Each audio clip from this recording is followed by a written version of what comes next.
जय श्रीमन्नारायण। जैसा कि हम सभी जानते हैं, महर्षि वाल्मीकि जिस राम कथा की रचना की,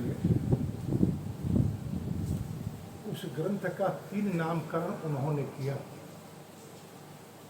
सीतायाश्चरितम् वध, पौलस्त्य वध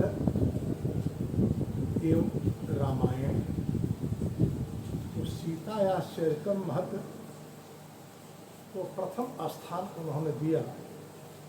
तो हम लोगों ने भी सीता चरित्र के माध्यम से नारी मात्र के भीतर चरित्र संवर्धन की संभावनाओं को ध्यान में रखते हुए सीता चरित्र की गाथाओं को गाया और सुना।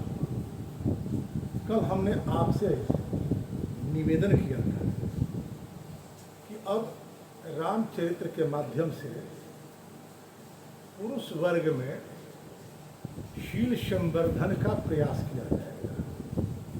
तो एक बात याद रखना होगा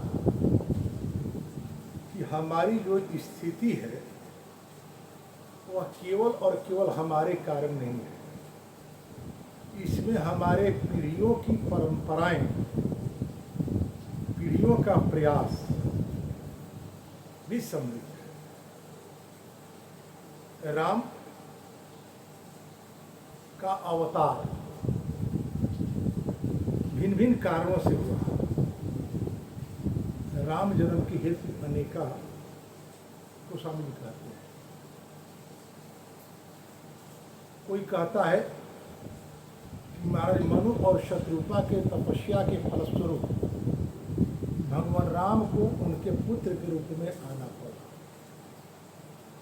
तो कोई कहता है कि प्रताप भानु को ब्राह्मणों ने शाप दिया, जिसके कारण भगवान को आना पड़ा।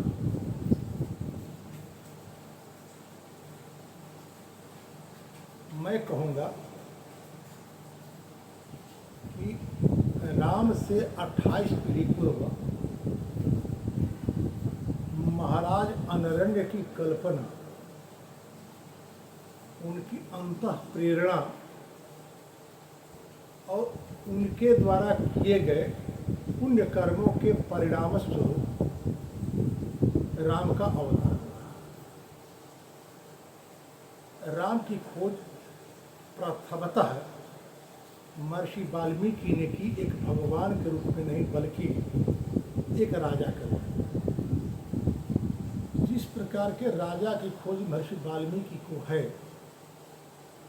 वैसे राजा में भगवदीय गुण होते ही होते हैं। तभी भारत के राजतंत्र में राजा में भगवान विष्णु के अंश को देखने की धारणा रही है।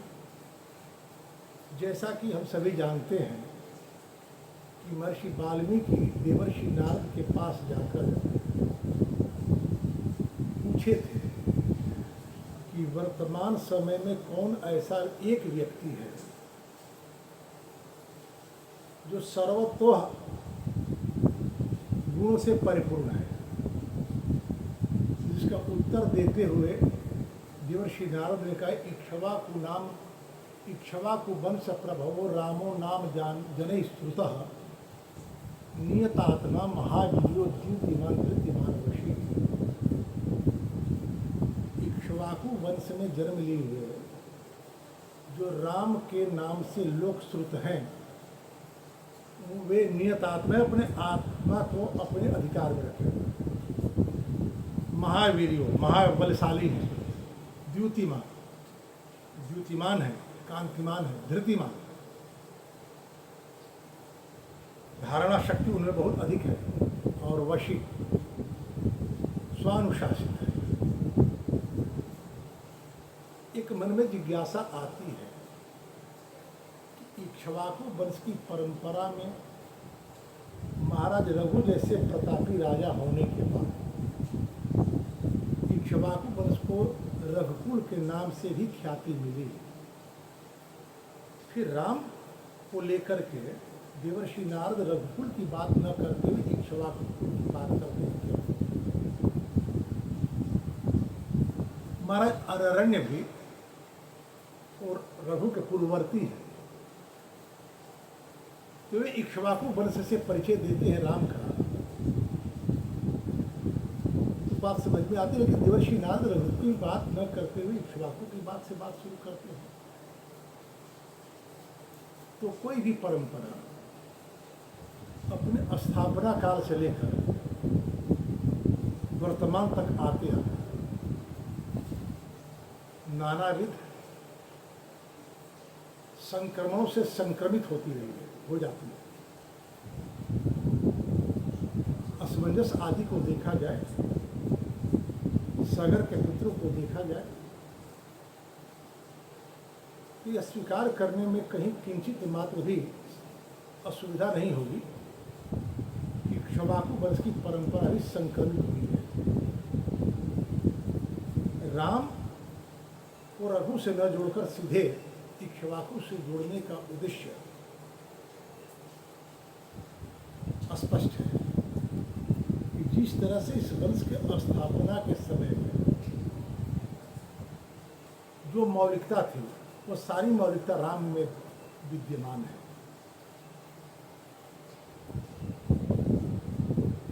रावण अपने समय का विश्व विजेता था,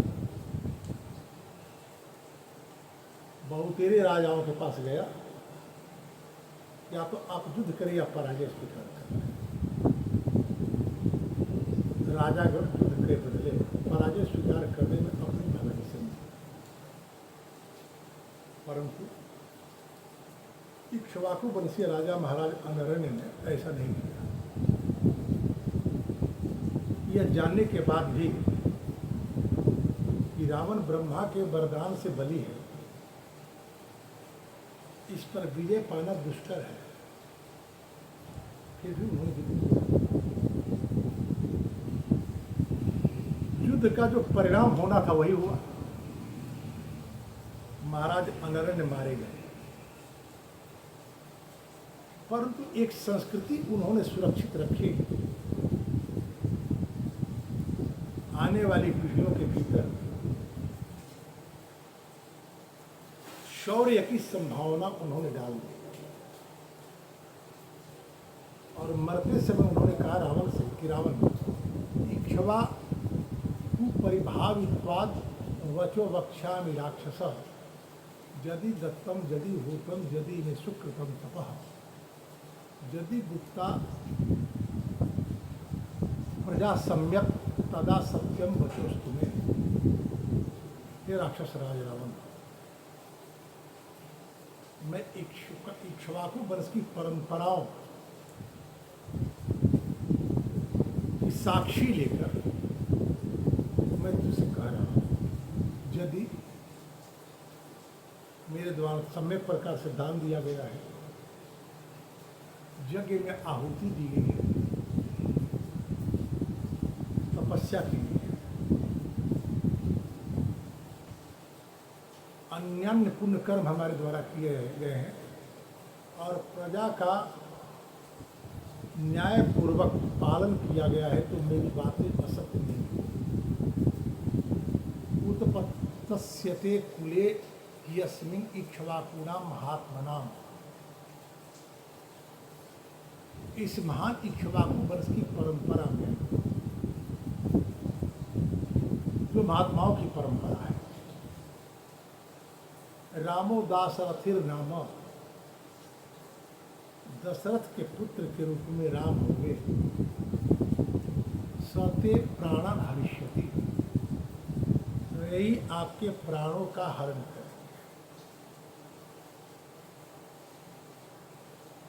कोई भी पूर्वज यही चाहता है तो उसके पीढ़ियों में कोई ऐसा वीर आए जो उस वंश के खोए हुए गौरव को पुनः स्थापित करे।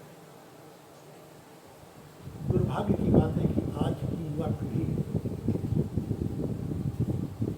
इन तथ्यों से दूर होने के कारण यह भूल जाती है कि उसके वर्तमान स्थिति में उसके पूर्वजों की तपस्या, उसके पूर्वजों के सुकृत सहयोगी है। अन्यथा संबंधों को लेकर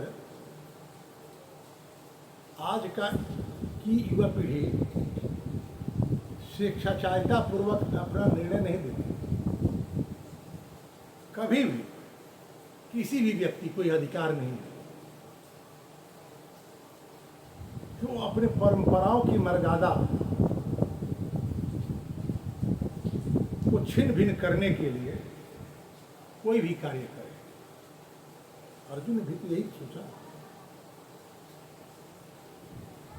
कि यदि हम अपनों का वध करेंगे, स्त्रियां दूषित हो जाएंगी और कुल परंपराएं विनष्ट हो जाएंगी। परिणाम संकर संततियों का जन्म होगा जो नरक का कारण बनेगा। तो बात ध्यान देने की है, यदि आपको अपनी परंपराओं को अक्षुण्ण रखना है, परंपराओं के खोए हुए गौरव को पुनर्स्थापित करना है, तो पहला काम यह करना होगा कि आपको नारी शुद्धि, नारी सुरक्षा और नारी अस्तित्व को विशेष ध्यान में रखना होगा। शेष चर्चा कल। आज इसी के साथ जय श्रीमन नारायण। धन्यवाद। चैनल को सब्सक्राइब करें, लाइक करें, शेयर करें, कमेंट करें, ताकि अधिक से अधिक लोगों तक इसकी पहुंच सुनिश्चित हो सके।